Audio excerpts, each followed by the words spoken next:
So yesterday was Mother's Day. I hope everybody out there had a great, great holiday. Big shout out to all the moms. We surprised you guys on Friday. So yeah, we had all of their moms on the set as a surprise to them. Take a look at this. It was great. She's my rock, and she's my #1 fan, and I think there's someone who'd like to hear that. My mom. Diana, can you come on out? She's not.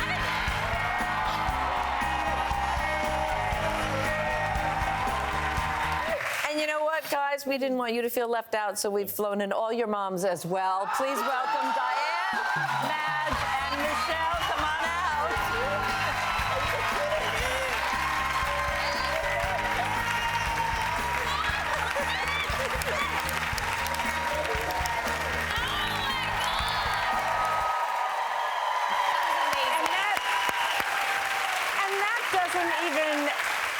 That doesn't even do it justice, because just watching you all, it was beautiful to see you with your moms. It is so hard to surprise me. I had even when your mom came out, I had no idea that the rest of ours. Yeah, we all thought it was just, we were so happy for you. That it was so exciting. What's going on? Why is this? And I had just talked to her. You know, our moms are really good liars, because apparently they knew about this for over 2 weeks. She kept it from me. Oh, okay. So I thought for my mom, the highlight of the day would be meeting you and coming out here and meeting all my coworkers and being on the show. No. What? It was actually meeting Gloria and Emilio Estefan out in the hallway. It was like the highlight of her life. Someone told her she looked like her sister. It made she her does, actually. life. Mom does. I've never seen you run so fast from our green room. She was like, hold on, and you ran right out. I was like, what happened? And your mom was sitting there, and you're like, you brought your mom out. Your mother's face was so excited. She was about to bust into tears. My mom would never ask anyone for a photo, and I know if there's one person, when I was growing up, the Estefans to us were like unicorns. They were like the massive, like, crossover Latino success that, like, white people knew about, and we'd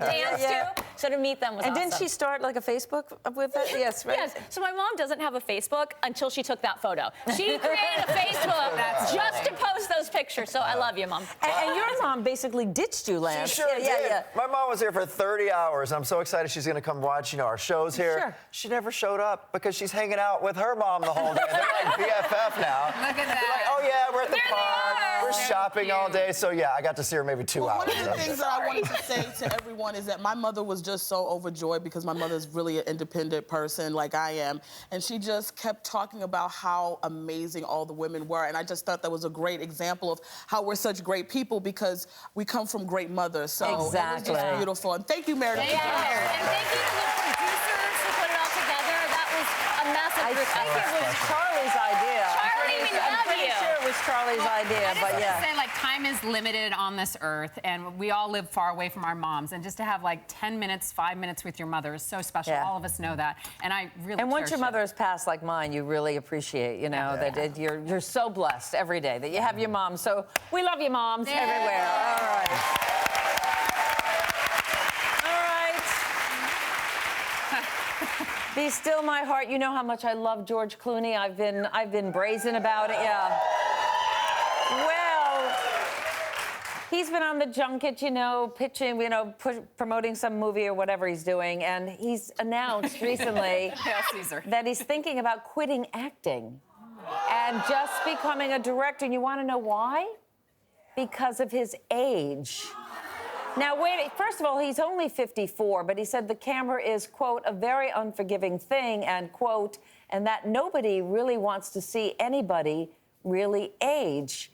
I know. I feel like he should set an example and continue to act, because I want to see him age.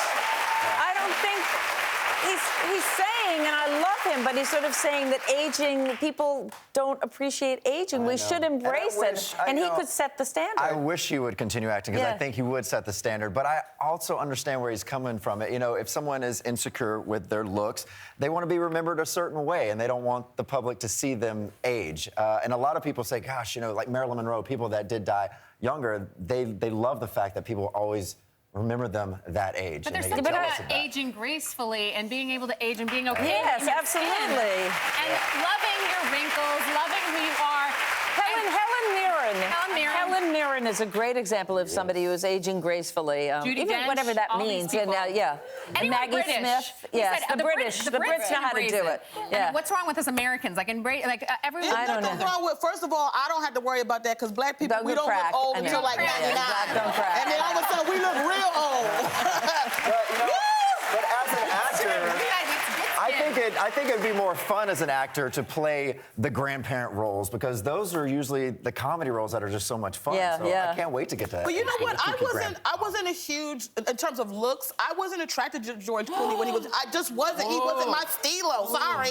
But as he gets older and I see him now, there's a real sexy charm about him. I don't know why he would say something like that. I took issue with it, not just that, he's obviously a great actor, but he's also such a powerful producer and director in Hollywood. And given the climate and all the ageism that's happening in Hollywood, especially with women, he just got married. He should support. Make films that embrace people who are older. Exactly. He can greenlight the film. And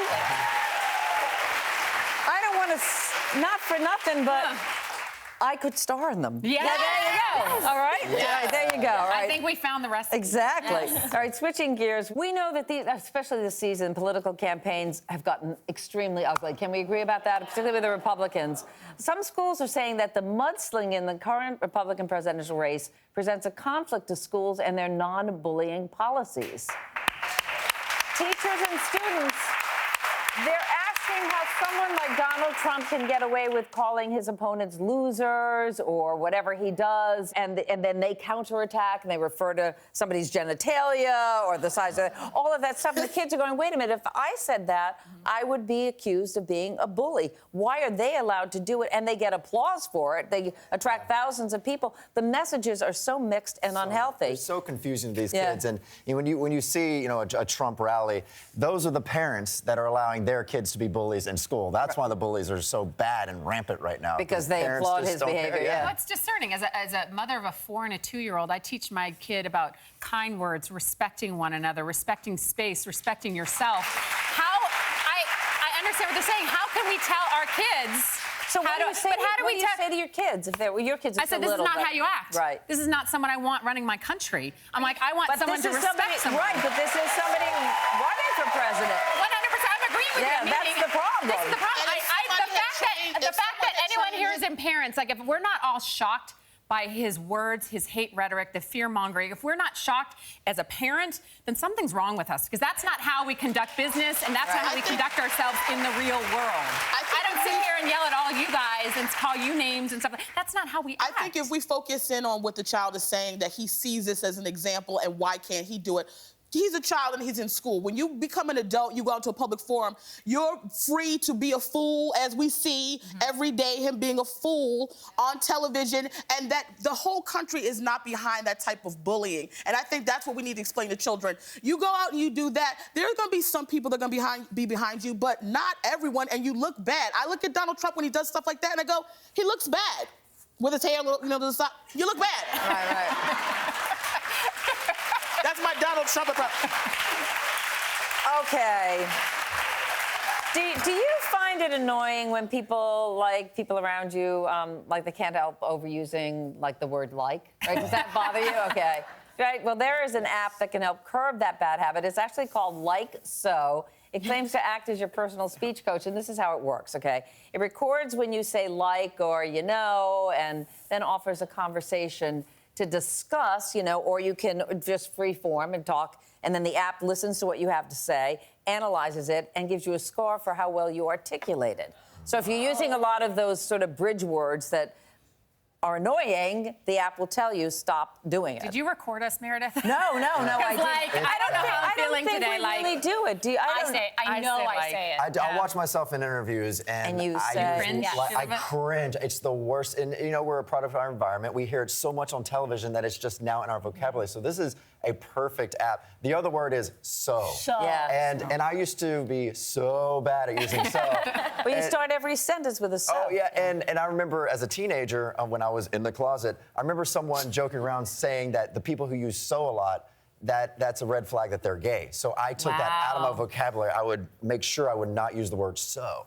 Damn. Wow. I don't know if it's true or not, but I would never use the My husband, so. who's the most articulate guy, is a brilliant writer. He tends to use he never ends a sentence. He'll do and then the next sentence. I mean, it's like it's a constant and. There's a lot of He's ands. keeping you hanging on. Yeah, I guess. You want to know more. I guess.